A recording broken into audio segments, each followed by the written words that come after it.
I never thought seeing my son happy would fill me with such dread. But there she was at Sunday dinner, laughing at his jokes with that same bright smile she'd worn 5 years ago when she told me my biopsy results had been misplaced. The same woman who'd vanished when I needed answers most. Now she was holding my son's hand across my dining table, and neither of them had any idea I recognized her. Before we jump back in, tell us where you're tuning in from. And if this story touches you, make sure you're subscribed, because tomorrow, I've saved something extra special for you. My name is Catherine Morelli, and at 58 years old, I've learned that some coincidences are too cruel to be accidental. I stood in my kitchen doorway that October evening, gripping a serving platter so hard my knuckles went white, watching this woman pretend we'd never met before. She'd changed her hair from dark brown to honey blonde, and she'd lost maybe 20 pounds, but I would know those green eyes anywhere. They were the last thing I'd seen before my world collapsed into a nightmare of uncertainty and fear. Let me take you back to where this really begins, because you need to understand what this woman took from me before you can understand why seeing her with my son felt like being stabbed all over again. 5 years ago, I was living what I thought was a perfectly ordinary life in Richmond, working as a high school English teacher, raising my son Daniel on my own after my husband left us when Daniel was 12. It wasn't glamorous, but it was mine. I had my small brick house with the garden I tended every weekend, my classroom full of teenagers who occasionally pretended to care about Shakespeare, and the quiet satisfaction of knowing I'd built something stable despite everything. Then one morning in March I found the lump. I was getting dressed for work, and there it was, hard and unmistakable beneath my fingertips. My grandmother had died of breast cancer when I was young, so I knew immediately what it might mean. I called my doctor that same day, my hands shaking so badly I could barely dial the number. They got me in within a week, which should have been reassuring but instead just amplified my terror. Fast-track appointments mean they're worried too. The mammogram led to an ultrasound which led to a biopsy. I remember lying on that cold table, trying not to cry while they inserted the needle, thinking about Daniel and how he'd already lost his father to abandonment. What would happen to him if he lost me too? He was 17, almost ready for college but still so young. Still my baby, even if he towered over me now and got embarrassed when I called him that. The doctor who performed the biopsy was kind but professional. She explained that results typically took 3 to 5 business days, and that someone from the office would call me as soon as they came in. She squeezed my shoulder before I left and told me to try not to worry, which was like telling the ocean not to have waves. I spent those next days in a fog of anxiety, jumping every time my phone rang, unable to focus on anything else. But the call never came. 5 business days passed, then 6, then 7. On day 8 I called the office myself, my voice tight with stress. The receptionist put me on hold for what felt like an eternity before coming back with confusion in her voice. She couldn't find any results in my file. Could I hold while she checked with the lab? Another eternity. Then she returned to tell me she'd have the nurse call me back. That's when I first spoke to Jessica Hendricks, though she introduced herself as just Jessica, warm and apologetic. She explained that there seemed to be some confusion about my samples, that they were checking with the lab to see if perhaps there had been a labeling error. These things happen sometimes, she assured me. Nothing to panic about. They'd sort it out and call me back by end of day. End of day came and went. I called again the next morning, and this time Jessica's voice had an edge of frustration that somehow made me feel like I was the one causing problems. She said the lab was still investigating, that my samples appeared to have been logged incorrectly or possibly contaminated. They might need to redo the biopsy. Go through that fear and pain again because of someone else's mistake. I felt something break inside me, but I held it together. I asked to speak to the doctor, to someone who could give me real answers. Jessica promised the doctor would call me back. She never did. This pattern continued for 2 weeks. Me calling, increasingly desperate and afraid. Jessica making promises that went unkept, offering explanations that didn't quite make sense. The samples were lost. No, they were found, but the results were inconclusive. No, they needed to be retested. No, there was a computer error. Every day was a new story, a new excuse, and underneath it all was the growing certainty that something was very wrong. I couldn't sleep. I couldn't eat. I lost 12 pounds in those 2 weeks, and my principal pulled me aside to ask if everything was okay because I'd started crying in the middle of teaching Macbeth. How could I explain that I was living in a nightmare of not knowing, of waiting for a phone call that would tell me if I was dying while the people who were supposed to help me couldn't even keep track of my medical samples? Daniel noticed, of course. He'd come home from school and find me sitting at the kitchen table, staring at my phone, and he'd get this look on his face that made him seem much older than 17. He'd ask if I'd heard anything yet, and I'd have to tell him no, not yet, soon though, trying to sound confident when inside I was screaming. On the 15th day after my biopsy, I drove to the medical office without calling first. I walked past the receptionist, ignoring her protests, and demanded to see someone who could actually tell me what had happened to my test results. The office manager came out, a thin woman with tired eyes who looked genuinely distressed by my situation. She pulled up my file on her computer right there in the hallway, scrolling and clicking, her frown deepening. "Your samples were marked as disposed of improperly," she said finally. "According to the notes, they were contaminated and couldn't be processed. But there's no documentation of anyone informing you of this, and there should have been an immediate order for a new biopsy. I don't understand why this wasn't handled correctly." She looked at me with something close to pity and said the words that changed everything. "I'm so sorry, Mrs. Morelli. This is unacceptable. We'll get you scheduled for a new biopsy immediately, and we'll waive all fees. But I have to be honest with you, we've lost valuable time here. If there is something malignant, 2 weeks can make a significant difference. 2 weeks. Potentially life-altering, life-ending 2 weeks. Lost because someone couldn't do their job properly." I asked about Jessica, the nurse who'd been giving me the runaround. The office manager's expression shifted to something carefully neutral. "Jessica is no longer with our practice," she said. "She left rather suddenly last week. We're still trying to sort through some of the cases she was handling. Left suddenly. No forwarding information, no way to hold her accountable for what she'd done or failed to do. Just gone, vanished like my test results, leaving me with nothing but more fear and more questions." The second biopsy showed atypical cells that required a third biopsy, and eventually a lumpectomy. By the time we got to actual treatment, we'd lost nearly 2 months. The cancer had been caught relatively early despite everything, but those lost weeks haunted me. The oncologist tried to reassure me that it probably hadn't made a significant difference in the long term, but the probably felt like a knife between my ribs. Probably meant maybe meant I'd never really know if Jessica's incompetence or negligence, or whatever it was, had cost me months or years of my life.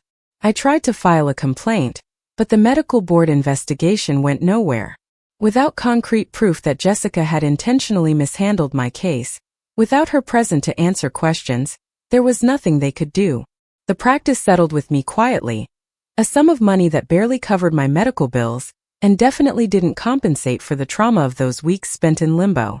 I went through treatment angry through the radiation that left burn marks on my skin, angry through the hormone therapy that threw me into early menopause, angry through every follow-up scan where I held my breath waiting to hear if the cancer had come back. Daniel would sit with me during chemotherapy sessions that thankfully were mild, holding my hand, trying to make jokes to distract me, and I could see the fear in his eyes every time. Fear that I'd put there because Jessica Hendricks couldn't be bothered to do her job correctly. But time passed as it does. The cancer didn't return. Daniel graduated high school and went to college at Virginia Tech studying engineering. I went back to teaching, went back to tending my garden, went back to building my small, careful life. The anger faded into something more manageable, a dull ache rather than a sharp pain. I stopped thinking about Jessica every day, then every week, then only occasionally when something triggered the memory. 5 years. 5 years of clear scans and normal checkups and slowly learning to trust my body again. 5 years of watching Daniel grow into an incredible young man, graduating college, getting a job at a tech firm in Charlottesville. 5 years of healing, of moving forward, of believing that the worst was behind me. And then Daniel called me 3 months ago, his voice bubbling with excitement. "Mom, I met someone. Her name is Emma, and I really think you're going to love her. She's smart and funny, and she works as a nurse at the university hospital. We've been dating for about 2 months now, and I want you to meet her." A nurse. My stomach had clenched at the word, but I pushed the reaction down. Not all nurses were careless. Not all medical professionals would abandon a patient in crisis. Daniel was happy, and that's what mattered. I told him I couldn't wait to meet her, and I meant it. I wanted my son to find love, to build a life with someone who deserved him. We set a date for dinner at my house. Daniel offered to take us out to a restaurant, but I insisted on cooking. I wanted to welcome this woman properly, to show her that she was entering a family that valued connection and care. I spent all day Saturday preparing Daniel's favorite foods, lasagna and garlic bread, and the chocolate cake I'd made for every one of his birthdays. I set the table with my good dishes, put fresh flowers in a vase, made sure everything was perfect. They arrived at 6 o'clock, and I heard them laughing together as they came up the walkway. My heart was full, ready to embrace whoever had made my son sound so joyful. I opened the door with a smile, and that's when my world tilted sideways. She was thinner and blonde instead of brunette, dressed in a casual sundress instead of scrubs, but I knew her instantly. Those green eyes, that smile, the slight gap between her front teeth. Preparing and narrating this story took us a lot of time, so if you are enjoying it, subscribe to our channel, it means a lot to us. Now back to the story. Jessica Hendricks was standing on my doorstep, holding my son's hand, calling herself Emma Chase. I must have frozen because Daniel touched my arm with concern. "Mom, are you okay?" I forced myself to breathe, to smile, to step back and let them in. Maybe I was wrong. Maybe it was just someone who looked like her. 5 years was a long time, and I'd only seen Jessica a handful of times, always in the context of that nightmare. Maybe trauma had twisted my memories, made me see threats where none existed. But as she stepped into my house, she looked directly at me, and I saw it. A flicker of recognition, quickly suppressed. A moment of calculation behind those green eyes. She knew exactly who I was, and she'd known from the moment Daniel first mentioned his mother's name. She'd known, and she'd said nothing. "Catherine, it's so wonderful to finally meet you," she said, extending her hand. "Daniel has told me so much about you." Her voice was exactly as I remembered, warm and confident. The same voice that had made excuses and empty promises while I spiraled into panic. I took her hand because what else could I do with my son watching eagerly? "Emma," I said, testing the name. "Welcome." The evening was surreal. I moved through the motions of serving dinner, making conversation, listening to Daniel tell stories about how they met at a hospital charity event. Emma sat at my table, eating my food, laughing at my jokes, playing the role of the perfect girlfriend meeting her boyfriend's mother for the first time. She asked me about teaching, about my garden, about how I'd managed as a single mother. All the right questions, all the appropriate interest. And not once did she acknowledge that we'd met before. Not once did she slip and reveal that she knew things about me that Daniel hadn't told her. She was careful, controlled, and utterly convincing. I watched her interact with Daniel, saw the way he looked at her with such open affection, and I felt sick. This woman who had caused me such anguish, who had abandoned me when I was most vulnerable, who had disappeared rather than face the consequences of her negligence, was now inserted into my life in the most intimate way possible. She was dating my son. She was potentially going to become part of my family permanently. After dinner, they offered to help clean up, but I shooed them into the living room, needing a moment alone to collect myself. I stood at the sink, hands submerged in soapy water, trying to figure out what to do. Should I tell Daniel right now? Pull him aside and explain that his girlfriend was the nurse who'd mishandled my cancer diagnosis? But what if I was wrong? What if it was just an incredible, horrible coincidence that this woman looked exactly like Jessica Hendricks? I dried my hands and pulled out my phone, searching for Jessica Hendricks, Nurse, Richmond, Virginia. Nothing came up. I tried different variations, different search terms. Finally, I found an old staff directory from the medical practice, archived on some healthcare website. There she was, Jessica Marie Hendricks, RN. The photo was small and slightly blurry, but it was definitely her. And it was definitely the woman sitting in my living room. I went back to join them, and Emma was showing Daniel something on her phone, both of them laughing. She looked up as I entered, and our eyes met. For just a second, her smile faltered. She knew that I knew. And yet she said nothing, just patted the couch beside her. "Come sit with us, Catherine. We were just looking at photos from the hiking trip Daniel and I took last weekend." I sat. I looked at the photos. I smiled and nodded and acted like everything was fine while my mind raced through possibilities and implications. Why was she using a different name? Why had she approached my son in the first place? Was this some kind of sick coincidence? Or had she somehow sought him out deliberately? They left around 9 and Daniel hugged me tight at the door. "She's amazing, right, Mom? I can tell you really liked her." I hugged him back and lied through my teeth. "She seems lovely, sweetheart. I'm so happy for you." After they left, I sat alone in my kitchen for hours, that serving platter still on the counter where I'd gripped it so hard when I first recognized her. I had a choice to make and every option felt like it led to disaster. If I told Daniel the truth, would he believe me? Would he think I was being paranoid or possessive, trying to sabotage his relationship? And even if he did believe me, what then? He was clearly falling in love with this woman. Telling him would break his heart. But if I said nothing, if I let this play out, what happened when she inevitably hurt him the way she'd hurt me? What happened when her carelessness or selfishness or whatever darkness lived inside her turned toward my son instead of me? Could I stand by and watch him get destroyed by someone I knew was dangerous? I didn't sleep that night. I lay in bed staring at the ceiling, remembering those weeks of terror 5 years ago. The way Jessica's voice had sounded, making promises she never kept. I thought about the office manager saying she'd left suddenly. No forwarding information. People don't usually vanish from jobs without reason. What had she done that made her need to disappear? And why had she resurfaced now, with a new name and my son on her arm? By morning I'd made my decision. I needed to know more before I acted. I needed to understand what I was really dealing with. Because if I was going to potentially destroy my son's happiness and damage our relationship, I needed to be absolutely certain I was doing it for the right reasons. I started digging carefully and quietly. I hired a private investigator, a woman named Sandra Kim, who came highly recommended by a teacher friend who'd used her during a contentious divorce. I told Sandra everything, gave her both names, described the situation. I could see the concern in her eyes as she took notes. "This is delicate," she said. "If your son finds out you're investigating his girlfriend, it could cause serious problems. Are you sure you want to go down this road?" "I'm sure," I told her. "Because whatever else happens, I need to know the truth." Sandra promised to be discreet and thorough.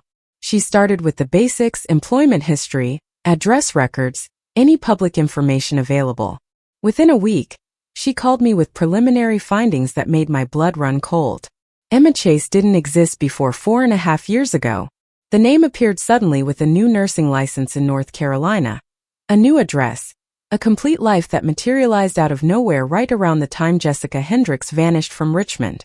Same birth date, same nursing school graduation year, but different social security number, different employment history before the name change. She legally changed her identity, Sandra explained. It's not illegal if done properly through the courts, but it's unusual. Most people who do this are either fleeing domestic violence or trying to escape debt or legal trouble.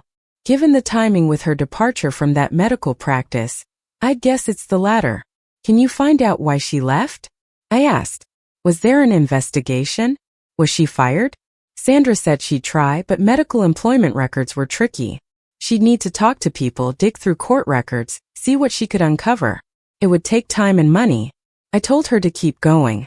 Over the next month, the pieces started coming together, and each one made me feel more justified in my suspicions and more terrified for my son. Jessica Hendricks, now Emma Chase, had worked at 3 different medical facilities before the practice where she'd handled my case. At each one, she'd left under murky circumstances. Sandra couldn't get specifics because of privacy laws and sealed settlements, but the pattern was clear. Short employment periods, sudden departures, gaps in her resume that suggested she was being forced out. The medical practice where I'd been her patient had settled not just with me, but with at least 2 other patients for similar issues around the same time period. Mishandled lab work, missing test results, communication failures. Sandra found references to these cases in court databases, though the details were sealed. Jessica had been at the center of all of them. But here was the thing that chilled me most. After she became Emma Chase, her record was spotless. 4 years at a hospital in Asheville with glowing reviews, then a transfer to the University Hospital in Charlottesville 8 months ago. Excellent performance evaluations, patient satisfaction scores, no complaints. It was like she'd become a completely different person, or like she'd finally learned to be better at hiding her mistakes. I thought about that constantly as fall progressed and Daniel's relationship with Emma deepened. They were together constantly, and he'd bring her to Sunday dinners at my house every couple of weeks. Each time I'd watch her carefully, looking for cracks in the facade. She was always perfect, always charming, always attentive to Daniel in ways that seemed genuine. She'd help clean up without being asked, remember details I'd mentioned in passing, ask thoughtful questions about my students and my life. And she never, not once, gave any indication that she recognized me as anything other than her boyfriend's mother. It was gaslighting on a profound level. I knew she knew and she knew I knew she knew, but we both played our parts. Me as the welcoming mother, her as the sweet girlfriend. Daniel was completely oblivious to the tension, seeing only what he wanted to see. Two of the most important women in his life getting along beautifully. I started having nightmares again, the same kind I'd had during those weeks waiting for my test results. Dreams where I was trying to warn Daniel about something terrible, but my voice wouldn't work. Dreams where Emma smiled at me while holding a syringe filled with something dark.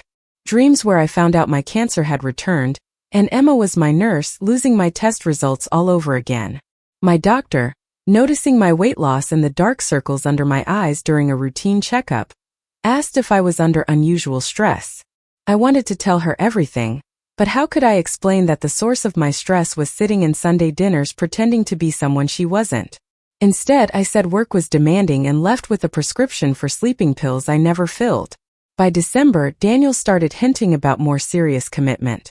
He told me over coffee one Saturday morning that he thought Emma might be the one, that he couldn't imagine his future without her. My son, my brilliant, kind, trusting son, was falling completely in love with a woman who'd proven she couldn't be trusted with someone's life. I wanted to scream. I wanted to grab him by the shoulders and shake him until he understood the danger he was in. But I had no proof of current wrongdoing, only a history that she'd literally changed her identity to escape. If I told him what I knew, would it save him or just drive him away from me? Sandra called me a week before Christmas with information that finally gave me something concrete. She'd tracked down a nurse who'd worked with Jessica at the practice where my case was mishandled. The woman, now retired, had been willing to talk off the record. According to this nurse, Jessica had been brilliant but careless, someone who cut corners when she thought no one was watching. She'd had a pattern of not following up on important tasks, of assuming someone else would catch her mistakes. The problems with my case and the others weren't isolated incidents. They were the culmination of months of sloppy practices that administration had been too understaffed to notice until patients started complaining. But here's what really mattered. When the office manager started investigating, Jessica had lied. She'd falsified documentation to cover her tracks, made it look like she'd followed proper procedures when she hadn't. That's why she'd left suddenly. She'd been given the choice to resign or be fired and reported to the nursing board. She'd chosen to resign, change her name, and start fresh somewhere she wouldn't be recognized. She's a good liar, the retired nurse told Sandra. She could look you in the eye and tell you black was white, and you'd almost believe her. That's what made her dangerous. Not incompetence exactly, but this ability to make you doubt your own perceptions. I thought about all the Sunday dinners, all the times Emma had sat at my table lying by omission. The retired nurse was right. Emma was an excellent liar. Christmas came and Daniel asked if Emma could join us for dinner. Of course I said, because what else could I say? I cooked a feast, decorated my house, bought Emma a carefully chosen gift. A beautiful scarf that probably cost more than I should have spent. I played my part perfectly. She gave me a gift too. A first edition of one of my favorite novels with a sweet note about how Daniel had told her I collected old books. It was thoughtful, personal, exactly the kind of gift that should have made me like her. Instead, it felt like she was mocking me, showing how well she could play this game. After dinner, she insisted on helping with dishes while Daniel built a fire in the living room. We stood side by side at the sink, just like that first night, and for several minutes neither of us spoke. Then she turned to me, her voice low. "You have a wonderful son, Catherine. He's one of the best men I've ever known." I kept washing the plate in my hands, not trusting myself to look at her. "He is. He deserves to be happy. Don't you think?" The question hung in the air between us, loaded with meaning. I set down the plate carefully. Everyone deserves to be happy. But happiness built on lies never lasts. She paused, her hand stilling in the dishwater. "Is there something you want to say to me?" This was it. The moment where I could confront her, force the truth into the open. But Daniel was in the next room, happy and content, believing his life was falling into place. If I shattered that illusion now on Christmas, would he ever forgive me? I just want what's best for my son, I said finally. I hope you do too. She smiled, but there was no warmth in it. Of course I do. We both want Daniel to be happy. That's what we have in common, isn't it? We both love him. The implication was clear. If I exposed her, I'd hurt Daniel. She was betting that I loved my son too much to cause him pain, even if it meant protecting him from her. She was right, but not in the way she thought. I did love Daniel too much to hurt him unnecessarily. But I also loved him too much to let someone dangerous destroy him from the inside out. After they left that night, I sat in my living room surrounded by torn wrapping paper and the remains of Christmas dinner, and I made a decision. I was going to tell Daniel everything. Not to punish Emma or get revenge for what she'd done to me, but because he deserved to know who he was building his life with. He deserved to make an informed choice about his future. But I would do it carefully, strategically. I would present facts, not emotions. I would give him evidence, not just my word against hers. I would trust him to be smart enough to see the truth once it was in front of him. Sandra had compiled everything into a report, complete with documentation, timelines, testimony from the retired nurse. It was thorough, damning, and undeniable.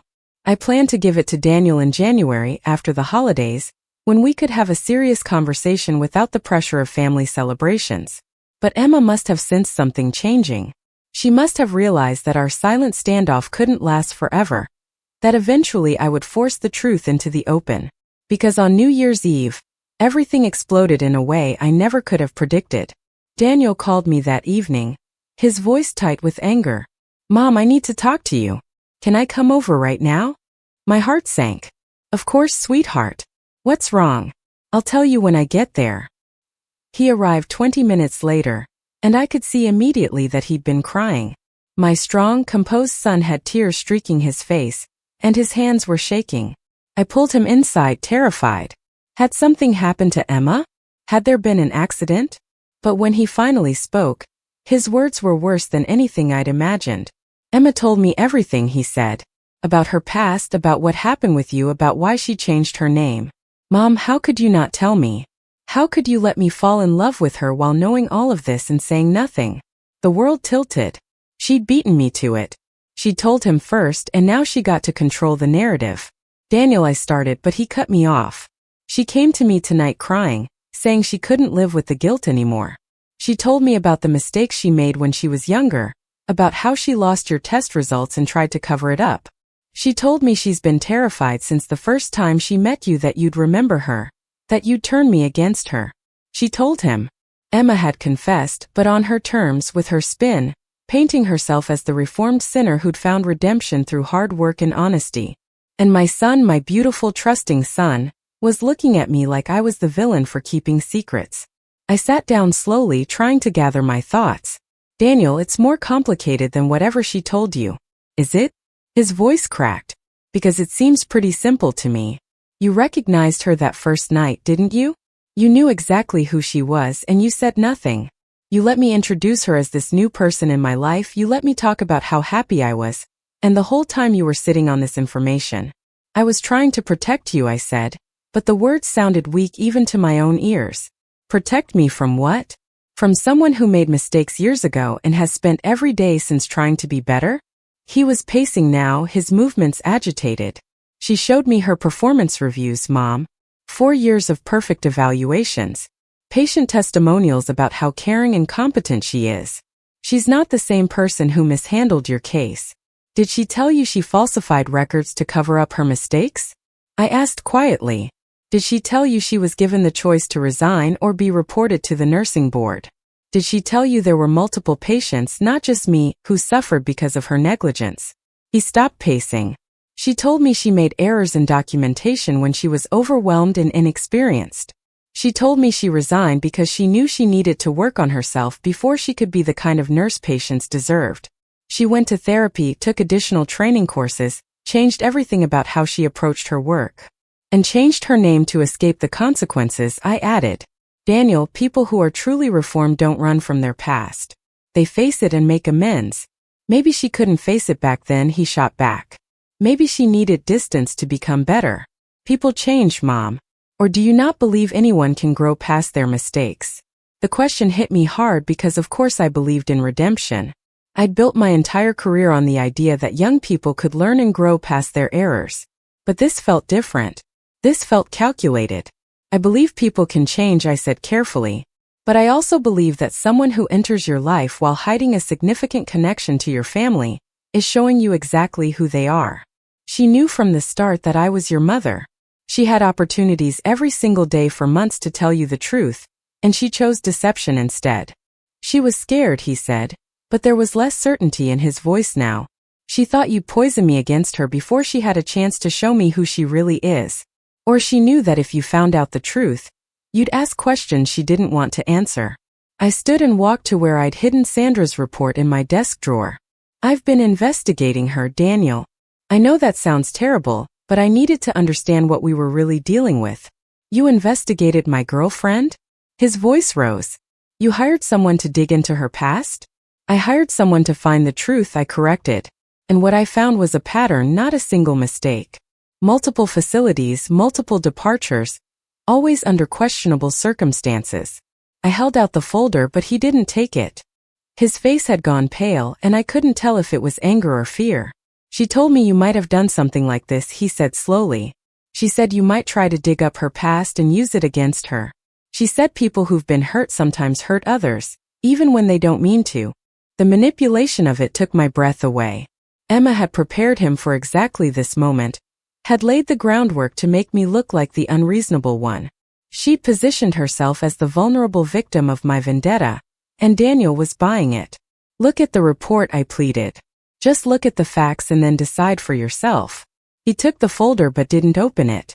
I'll read it, he said. But Mom, I need you to understand something. I love her. I'm in love with Emma, and whether you approve or not, whether you forgive her or not, I'm going to be with her. Even if it destroys you. The question came out before I could stop it. His eyes filled with tears again. Why does it have to destroy anything? Why can't you just let the past stay in the past? She's sorry for what happened to you. She carries guilt about it every single day. But she's also a different person now, and she makes me happier than I've ever been. I wanted to shake him, to make him see that happiness built on lies was just a prettier cage. But he was an adult, not a child I could protect through sheer force of will. All I could do was give him the information and trust him to make the right choice. Read the report, I said again. And then we'll talk. Really talk, not like this. He left without hugging me, something he'd never done before. I watched him walk to his car carrying that folder, and I felt like I was watching him walk away from me entirely. Emma had gotten to him first, had shaped the narrative, had positioned herself as the one being persecuted rather than the one who'd done harm. It was masterful, really. Despicable, but masterful. I didn't sleep that night either. I kept checking my phone, hoping Daniel would call after reading the report, after seeing the documented pattern of behavior that showed Emma's problems went far deeper than a few mistakes made under stress. But the call never came. New Year's Day dawned gray and cold, matching my mood perfectly. I'd planned to spend it grading papers and meal prepping for the week, normal activities that would make me feel grounded. Instead, I sat at my kitchen table drinking coffee and staring at my phone, willing it to ring. Finally did, but it wasn't Daniel. It was Sandra. I'm sorry to bother you on a holiday, she said. But something came up that I thought you should know about immediately. My stomach clenched. What is it? I've been monitoring some things related to Emma Chase, just keeping an eye on public records and social media. Last night, she posted something on a private Facebook group for nurses. It's supposedly a closed group, but I have a contact who's a member. The post is about dealing with difficult family dynamics when you have a complicated past. She's talking about me, I said. It wasn't a question. She doesn't use names, but the details make it clear. She's describing a situation where her boyfriend's mother can't forgive past mistakes and is actively trying to sabotage their relationship. The responses are exactly what you'd expect. Lots of support, lots of comments about toxic parents who can't let go, advice about setting boundaries. So she's building a narrative, I said, gathering witnesses to her version of events. It's more than that, Sandra said. One of the responses is from someone who claims to have worked with her in Asheville. The comment says something like, "You're so strong for overcoming your past." Not everyone could rebuild the way you have. I reached out to my contact to see if they could get me in touch with this person. And they were willing to talk, but only off the record. Catherine, this person says Emma didn't just make mistakes in her previous positions. She had a pattern of getting involved in boundary violations with patients and their families. Nothing illegal but ethically murky. Getting too close, sharing too much personal information, creating dependencies. I felt cold all over. You think she's doing that with Daniel? Using him somehow? I think she's very good at finding vulnerable people and making herself indispensable to them, Sandra said carefully. Daniel lost his father at a formative age, was raised by a single mother who then went through cancer treatment. He's probably got some deep-seated fears about losing people he loves. Emma is smart enough to recognize that and use it. But she genuinely seems to care about him, I protested, even though I wasn't sure why I was defending her. I'm sure she does, in her way. People like this often convince themselves they have good intentions. But caring about someone and being healthy for them aren't the same thing. After I hung up, I sat with that information trying to decide what to do with it. If I told Daniel that Emma had a pattern of boundary violations, would he hear it as legitimate concern or just more evidence of my bias against her? She'd already framed me as the bitter, unforgiving mother. Anything else I said would just confirm that narrative in his mind. The week between New Year's and the start of spring semester was torture. Daniel didn't call or text. I tried reaching out twice but got only brief responses. Reading your report. Need time to process. And then 2 days later, need space right now, Mom. Please respect that. Space. The word every parent dreads. The one that means I'm pulling away from you. I gave him the space he asked for, but it felt like dying slowly. Classes started, and I threw myself into teaching with an intensity that probably alarmed my students. I overprepared every lesson, stayed late for extra help sessions, volunteered for committees I'd normally avoid. Anything to keep my mind occupied, to avoid the silence of my house and the absence of my son. 3 weeks into January, Daniel finally called. His voice was strained but calmer than it had been on New Year's Eve. Mom, can we talk? In person? Of course. When? Tonight? I can come over after work. I'll make dinner, I offered, desperate to do something normal, something that felt like the relationship we used to have. Just coffee is fine. I'm not staying long. That hurt more than I wanted to admit, but I agreed. He arrived at 7 looking exhausted. There were dark circles under his eyes and he'd lost weight. My immediate instinct was to feed him, fuss over him, make sure he was taking care of himself. But I forced myself to just pour coffee and sit down across from him at the kitchen table. I read your report, he said without preamble. Multiple times. And I talked to Emma about everything in it. I waited, hardly breathing. She admits that her work history before Asheville was problematic. She admits she made serious mistakes and didn't handle them well. But she also showed me documentation of the work she's done since then. Therapy records, additional training certificates, every performance evaluation from the past 4 years. She's been completely transparent. Transparent except for the part where she hid who she was when she met you, I couldn't help saying. He flinched. I know. That part bothers me too. But she explained that she panicked when she realized who you were. She thought if she came clean immediately, I'd end things before she had a chance to prove herself. She thought she could find the right moment to tell both of us. And when was that moment going to be? I asked. After you got engaged?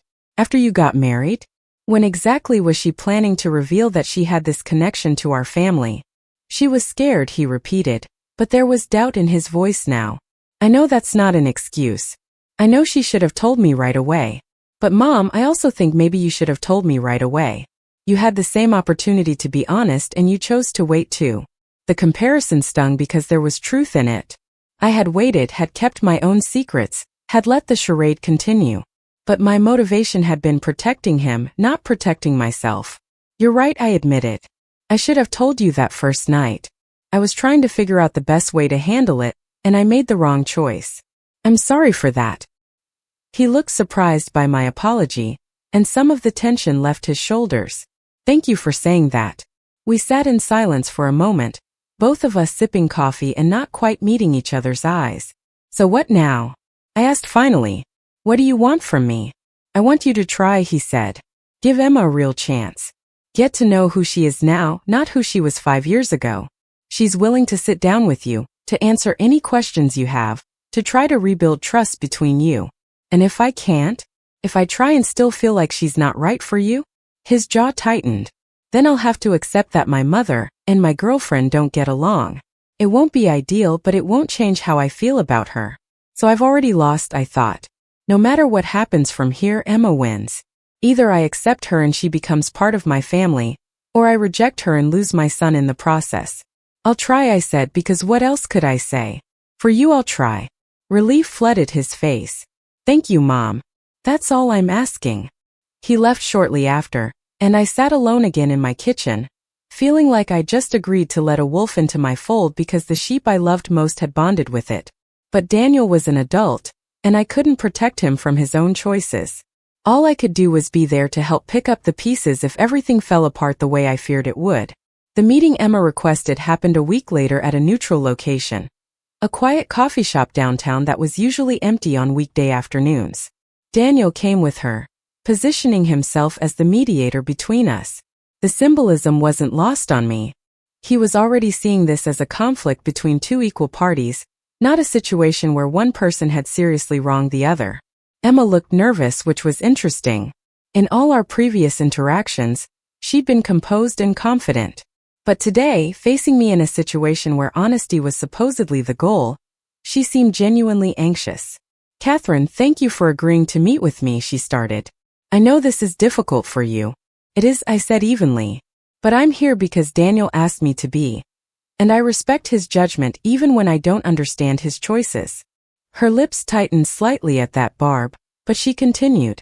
I want to start by saying I'm sorry for what happened with your test results, for the fear and pain I caused you, for not being a better nurse when you needed one. The apology sounded rehearsed, but I nodded. Thank you for saying that. I also want to explain why I didn't tell Daniel who I was from the beginning. She glanced at him, and he gave her an encouraging nod. When I first met you at that dinner, I genuinely didn't recognize you immediately. It had been 5 years, and I tried hard to put that whole period of my life behind me. But then you looked at me and I saw the recognition in your eyes and I panicked. You panicked, so you decided to lie by omission for months? I kept my voice level, but the anger was there underneath. I know it was wrong, she said. I should have pulled you aside that night or called you the next day. But I was terrified. Terrified that I'd lose Daniel before he really knew me. Terrified that my past mistakes would define me forever, no matter how hard I'd worked to become better. Your past mistakes put me through hell, I said quietly. Do you understand that? Not just the medical part, but the weeks of gaslighting, of being told my samples were lost and then found and then contaminated and then who knows what. Every time I called for answers, you fed me lies and excuses. That wasn't just a mistake. That was cruelty. She flinched and tears filled her eyes. I know. God, Catherine, I know. I was in over my head, and instead of admitting it, I tried to cover up, and it just got worse and worse. I've spent 5 years living with the guilt of what I did to you and the other patients I failed. Have you reached out to apologize to any of them? I asked. Have you tried to make amends beyond just changing your name and moving on? The question seemed to catch her off guard. I wrote letters to all of you through the practice's attorney. I don't know if they were delivered. The attorney said it might be better for everyone if I just stayed away, that my presence might be more triggering than healing. I never got a letter, I said. I think we both know why that might be. Attorneys protect their clients, and you were a liability. Sending letters admitting wrongdoing probably seemed like a bad legal strategy. She looked down at her coffee cup. You're probably right. Daniel shifted uncomfortably. Look, I know what Emma did was wrong. I'm not defending that. But she's shown me how much she's changed. She's a different person now, and I think she deserves a chance to prove that to you too. A chance to prove it how? I asked. By continuing to date my son? By inserting herself into my life permanently? What exactly is the end goal here? The end goal is for us to be a family, Emma said softly. If Daniel and I have a future together, which I hope we do, then you and I need to find a way to coexist peacefully. I'm not asking you to forget what happened or even to fully forgive me. I'm just asking you to let me show you that I'm not that person anymore. There was something almost pleading in her tone, and for a moment I felt a flicker of doubt. Was I being unfair? Was I letting my trauma color my perception so much that I couldn't see genuine change and remorse? But then I thought about Sandra's information about the pattern of boundary violations, about how good Emma was at making herself seem vulnerable and sympathetic. This could all be performance, carefully calculated to manipulate both Daniel and me into accepting her. I'll need time, I said finally. I can't just flip a switch and trust you because you say you've changed. Trust is earned and you have a lot to make up for. I understand, she said. I'm willing to do whatever it takes. We spent another hour talking, or rather, Emma spent an hour answering my questions while Daniel watched us both anxiously. She told me about the therapy she'd done, the way she'd worked on her tendency to avoid difficult emotions by shutting down or lying. She told me about the additional training she'd sought out, the mentorship from senior nurses who'd helped her develop better protocols. She showed me letters of recommendation from supervisors, patient satisfaction scores, every piece of evidence she'd compiled to prove she was competent now. It was impressive, I had to admit. If I were judging solely on her recent performance, she seemed like an excellent nurse and a person who genuinely worked on her issues. But I kept coming back to the fundamental deception. She'd had countless opportunities to be honest with Daniel, and she'd chosen lies every single time until she'd been backed into a corner. As we were leaving, Emma touched my arm gently. I know this doesn't mean much right now, but I want you to know that I genuinely care about Daniel. I'm not using him or trying to hurt him. He's the best thing that's ever happened to me, and I want to be worthy of him. Then be worthy by being honest, I said. Always. Because the moment you lie to him about anything, even something small, you prove you haven't changed at all. She nodded, and I thought I saw real fear in her eyes. Fear that I would be watching, waiting for her to slip up. Good. Let her be afraid. Let her understand that she didn't get a free pass just because my son loved her. The next few months were strange and tense. Daniel brought Emma to Sunday dinners again, and we all pretended things were normal. I asked about her work, she asked about my students, Daniel told stories about his projects. We were performing normalcy, but the foundation was rotten. I watched her constantly, looking for signs that she was reverting to old patterns. I paid attention to how she talked about her patients, how she handled stress, whether she took accountability or made excuses. And frustratingly, I couldn't find anything obviously wrong. She seemed genuinely good at her job now, genuinely committed to doing better. But I also noticed other things. Small things that probably wouldn't have registered if I wasn't looking for them. The way she steered conversations away from certain topics. The way she'd sometimes correct Daniel's memories of events, subtly reshaping his perception of their relationship. The way she tracked my reactions, adjusting her behavior based on what she saw in my face. She was still performing, still managing everyone's perceptions. Maybe she'd gotten better at her nursing work, but she hadn't changed the fundamental thing that made her dangerous. She was still someone who prioritized her own comfort and security over truth. In March, Daniel casually mentioned that Emma had asked him to move in with her. Her lease was ending, and it seemed silly to both pay rent when they spent almost every night together anyway. He told me this over the phone, probably because he didn't want to see my face when I heard it. That's a big step, I managed to say neutrally. Yeah, well, we've been together almost a year now. Feels right. A year. A year of lies and performance and carefully managed revelations. A year of Emma working her way deeper into my son's life while I watched helplessly from the sidelines. Have you thought about what happens if things don't work out? I couldn't help asking. Untangling your lives will be complicated once you're living together. Mom, please don't do this. His voice was strained. I thought you were trying to accept her. I'm trying, I said. But I'm also your mother and I worry. That's what mothers do. I need you to trust my judgment, he said. I'm not a kid anymore. I can make my own decisions about my relationships. You're right, I conceded, even though everything in me wanted to argue. I'm sorry. If moving in together feels right to you, then I hope it works out beautifully.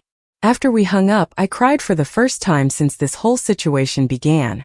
Not angry tears or frustrated tears, but deep grieving sobs for the loss of the close relationship Daniel and I used to have. Emma had driven a wedge between us, maybe not intentionally, but effectively. Every interaction now was filtered through the lens of her presence in his life, and nothing felt natural anymore. I called Sandra and asked her to stop monitoring Emma. I couldn't keep investigating someone my son was building a life with. It wasn't healthy and it wasn't fair to Daniel. If Emma was going to hurt him eventually, it would happen without my help in uncovering it. Spring turned to summer, and Daniel and Emma settled into their shared apartment. He sent me photos of their place, asked my advice on furniture arrangement, invited me over for dinner. I went, played the role of the supportive mother, complimented Emma's cooking, and pretended my heart wasn't breaking. Then in July, everything shifted again. Daniel called me early one morning, his voice tight with stress. "Mom, I need to talk to you about something, and I need you to promise you'll just listen without making it about Emma's past." My hands went numb. Okay, I promised, though I already knew whatever he was about to say would be exactly about Emma's past. "There's been an incident at her work. A patient filed a complaint about Emma mishandling his medication instructions. He ended up in the ER because he took double the dose he should have, and he's claiming Emma told him to do it." "Oh God," I breathed. "She didn't," Daniel said quickly. "She showed me the documentation. She clearly wrote down the correct dosage and instructions. The patient apparently misread what she wrote, but he's insisting she verbally told him something different." "But he's filing a formal complaint," I said. "That means it goes to administration, maybe to the nursing board." "It's already with administration. They're investigating. Emma is on temporary leave until it's resolved." "How is she handling it?" He was quiet for a moment. "Not well. She's terrified, Mom. She keeps saying this is going to ruin everything she's rebuilt, that people will find out about her past and use it against her." And he wanted me to feel sympathetic. He wanted me to put aside my concerns and support Emma through this crisis. But all I could think was that maybe Sandra had been right. Maybe Emma had gotten better at hiding her mistakes, but she hadn't stopped making them. "What do you need from me?" I asked carefully. "I need you not to say I told you so. I need you to believe that Emma didn't do what this patient is accusing her of. And I need you to help me figure out how to support her through this." I closed my eyes, torn between maternal instinct to comfort my son and the deep conviction that Emma was exactly who I'd always known her to be. Even if she hadn't directly caused this incident, the fact that it was happening at all suggested she hadn't changed as much as everyone wanted to believe. "Tell me what you need me to do," I said finally. "Can you come over tonight? Emma is barely eating or sleeping. She needs to see that the people in her life believe in her." So I went. I sat in their apartment and watched Emma fall apart in a way that seemed genuine. She cried and talked about how unfair it was, how she'd followed every protocol correctly, how one mistake, not even hers, was going to destroy everything. Daniel held her and looked at me pleadingly, asking without words for me to say something comforting. "The investigation will show the truth," I offered. "If you did everything correctly, you'll be cleared." "But what if they don't believe me?" Emma asked. "What if they dig into my background and decide I'm not trustworthy?" "Then you deal with it," I said more sharply than I intended. "You face the consequences and you keep moving forward. That's what adults do." Daniel shot me a look, but Emma nodded slowly. "You're right. I can't control what they decide. I can only control how I respond." For a moment I felt something close to respect for her. Maybe she really had learned something about accountability. But then she looked up at Daniel with those tearful green eyes and said, "I don't know what I'd do without you. You're the only thing keeping me together right now." And I saw it clearly. The dependency Sandra had warned me about. The way Emma had made herself so central to Daniel's identity that he couldn't imagine abandoning her, even if the evidence proved she'd been lying all along. She'd tied herself to him so completely that untangling would feel like losing a part of himself. The investigation took 3 weeks, and they were the longest 3 weeks of Daniel's life, which meant they were also mine. He called me almost daily with updates, his stress palpable even over the phone. Emma had stopped sleeping entirely. She'd lost 10 pounds. She was having panic attacks. And through it all, Daniel was her rock, her support, the person who believed in her when no one else did. I bit my tongue through all of it, wanting to point out that Emma's distress seemed performative, that she was using this crisis to bind Daniel closer to her. But saying so would only push my son further away, so I listened and made supportive noises and waited. The investigation results came back in mid-August. Emma was cleared of wrongdoing. The patient had indeed misread the written instructions and had admitted he hadn't paid close attention when Emma verbally reviewed them with him. His complaint was dismissed with a note in Emma's file about the incident but no disciplinary action. Daniel was elated. He called me immediately to share the news, his voice lighter than it had been in weeks. She's been vindicated, Mom. They confirmed she did everything right. She can go back to work. I'm glad it's resolved, I said, and I meant it. Whatever else Emma was, she didn't deserve to lose her career over a patient's mistake. I know you had doubts, he continued, but this proves that she really has changed. She handles her job professionally now. This could have been a disaster like last time, but it wasn't because she's learned from her past. I wanted to argue that being cleared of one accusation didn't erase a pattern of behavior. I wanted to point out that 3 weeks of watching Emma manipulate him through her crisis had confirmed all my worst fears about her. But he sounded so happy, so relieved, that I couldn't bring myself to dampen it. I'm happy for both of you, I said instead. They celebrated that weekend with a small gathering at their apartment. Just a few close friends and me, everyone toasting Emma's vindication and her return to work. I watched her accept congratulations and sympathy, watched her lean into Daniel's embrace, watched her smile at me across the room with something that might have been triumph. She'd won again.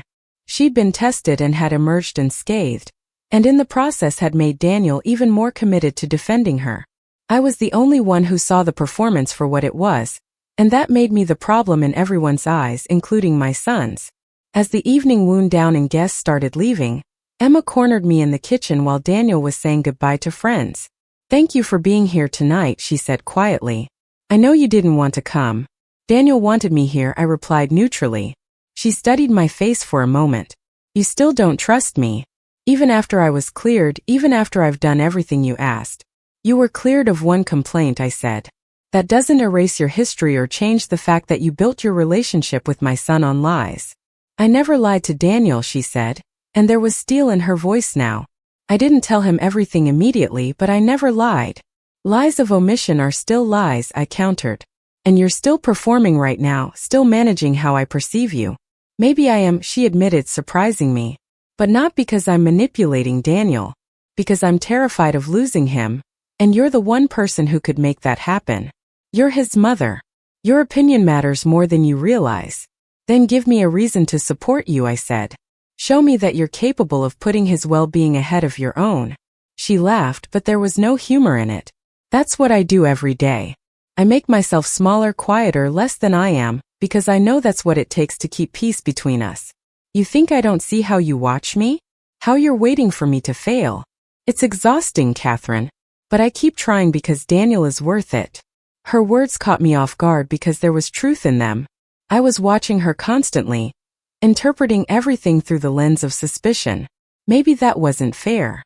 Maybe I was so determined to see her as the villain that I couldn't recognize genuine effort when it was in front of me. Or maybe that's exactly what she wanted me to think, and I was being manipulated into doubting my own perceptions all over again. With Emma, I could never be sure where the performance ended and authenticity began. Daniel appeared in the kitchen doorway. Everything okay in here? We both smiled at him, two women united in our desire to avoid worrying him, even as we stood on opposite sides of an unspoken war. Everything's fine, Emma said, linking her arm through his. Your mom and I were just talking. As I drove home that night, I couldn't shake the feeling that I was losing a battle I'd never wanted to fight. Emma had embedded herself so deeply in Daniel's life that removing her would require destroying him in the process. And she knew it. That was her real power, not her ability to lie or perform, but her understanding of how much I loved my son and how far I'd go to protect his happiness, even when I believed the source of that happiness was toxic. Summer faded into fall, and life settled into an uneasy rhythm. I saw Daniel and Emma every few weeks, maintained polite conversation, pretended everything was fine. I threw myself into the new school year, found comfort in my routines, tried to accept that this was my life now. My son with a woman I didn't trust. Me on the outside trying to stay connected while maintaining my concerns. Then October brought news that shattered whatever fragile peace we'd achieved. Daniel called me on a Tuesday evening, his voice strange, stretched thin with emotions I couldn't quite identify. Mom, I need to tell you something and I need you to listen all the way through before you react. My heart started pounding. Okay, Emma is pregnant. We're going to have a baby. The world tilted. A baby. Emma was going to be the mother of my grandchild, which meant she would be in my life forever, irrevocably tied to my family in the most permanent way possible. Mom, are you there? I'm here, I managed. I'm just processing. I know it's not ideal timing, he continued. We weren't planning this, but we're both excited. Scared but excited. How far along is she? Almost 3 months. We wanted to wait until we were past the first trimester to tell people. 3 months. They'd known for weeks, possibly months, and had said nothing. More secrets, more carefully timed revelations designed to control the narrative. Congratulations, I said, because what else could I say? I'm happy for you both. Are you? Because you don't sound happy. I'm surprised, I admitted. But Daniel, if you're having a baby, then of course I'm happy. I'm going to be a grandmother. His relief was audible. Thank you, Mom. I was so worried you'd be upset or think we were making a mistake. A baby isn't a mistake, I said firmly. Babies are blessings, even when they're unexpected. We hung up shortly after, and I sat alone in my house trying to process this development. Emma was pregnant with my grandchild. She would be the mother of Daniel's baby. My connection to this new life. I couldn't cut her out even if I wanted to, couldn't protect Daniel from her influence anymore. She'd won completely. Not through direct confrontation, but through the simple biological fact of pregnancy. She'd tied herself to my family permanently, and there was nothing I could do about it except accept it and find a way to move forward. But as I sat there in my quiet living room, surrounded by the remnants of the life I'd built before Emma entered it, I realized something important. This wasn't just about protecting Daniel anymore. It was about protecting this baby, my grandchild, who would be born into a family built on secrets and lies. And protecting this child would require something different from me. Not investigation or confrontation, but patience and vigilance. I needed to be present in this baby's life, which meant maintaining my relationship with Emma, even when everything in me wanted to pull away. So I would smile and attend baby showers and coo over ultrasound pictures. I would be the supportive grandmother Daniel needed me to be. But I would also watch, carefully and quietly, for any sign that Emma's old patterns were resurfacing. Because people didn't really change, not fundamentally. They just got better at managing their worst impulses. And when Emma inevitably showed me who she really was, I would be ready. The pregnancy progressed and I played my part perfectly. I attended doctor's appointments when invited, helped set up the nursery, offered advice when asked. Emma glowed with impending motherhood, and Daniel hovered over her with anxious devotion. To anyone watching, we looked like a normal family preparing for a new addition. But beneath the surface, I felt the constant hum of tension. Every interaction with Emma felt like a chess match, both of us carefully moving pieces, trying to maintain advantageous positions. She was unfailingly polite, including me in every major decision, asking my opinion on baby names and nursery colors. And I responded with matching politeness, offering suggestions while never overstepping, maintaining the boundaries that kept our relationship functional if not warm. In February, Emma went into labor 2 weeks early. Daniel called me from the hospital at 3 in the morning, his voice high with panic and excitement. She's having contractions 5 minutes apart. The doctor says it's really happening. I'm on my way, I said, already pulling on clothes. The drive to the hospital felt surreal. I was about to become a grandmother. Despite everything, despite all my concerns and fears about Emma, I was going to meet my grandchild today. That reality overshadowed everything else, at least temporarily. I arrived to find Daniel pacing the waiting room, looking pale and terrified. He hugged me tightly, and for a moment we were just mother and son again. No complications or conflicts between us. How is she? I asked. In pain but managing. They're saying it could be a few more hours. He ran his hands through his hair. I don't know if I'm ready for this, Mom. Nobody's ever ready, I assured him. But you'll figure it out. That's what parents do. We waited together, and for those hours in the hospital, the rest of the world fell away. It was just us waiting for this new life to begin. Daniel told me about his hopes and fears, about how he wanted to be a better father than his own had been, about how scared he was of messing up. You're going to be wonderful, I told him. You're kind and patient and you love deeply. That's all any child really needs. At 2 in the afternoon, a nurse came to get Daniel. Emma was ready to push. He looked at me, suddenly uncertain. Should I ask if you can come in? This is between you and Emma, I said. I'll be right here waiting." He disappeared through the doors, and I settled in for what I knew might be a long wait. But 45 minutes later, he emerged cradling a small bundle, tears streaming down his face. "Mom, meet your granddaughter. Lily Catherine Morelli." He'd named her after me. My middle name given to this tiny person who just entered the world. I felt my own tears start as he carefully transferred her into my arms. She was perfect. Tiny and red-faced and absolutely perfect, with a dusting of dark hair and fingers so small they barely wrapped around my thumb. I stared down at her, this innocent life born into such a complicated situation, and felt something shift inside me.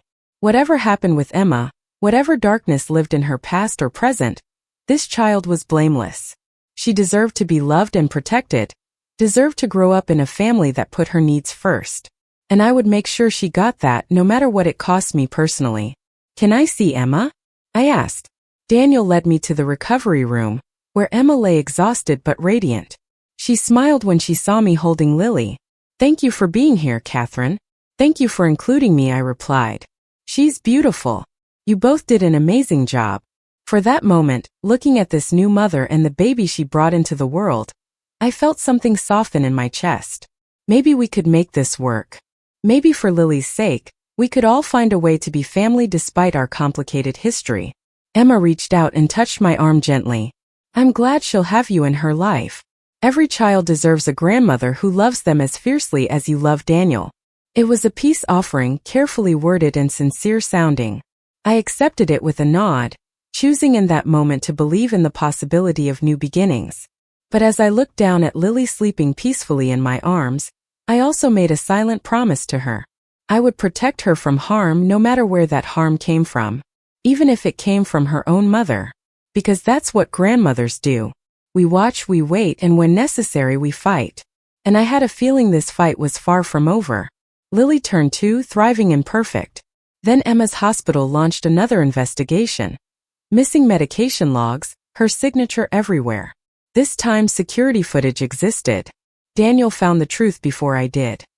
Emma had been diverting painkillers for months, falsifying records just like before. She'd never changed.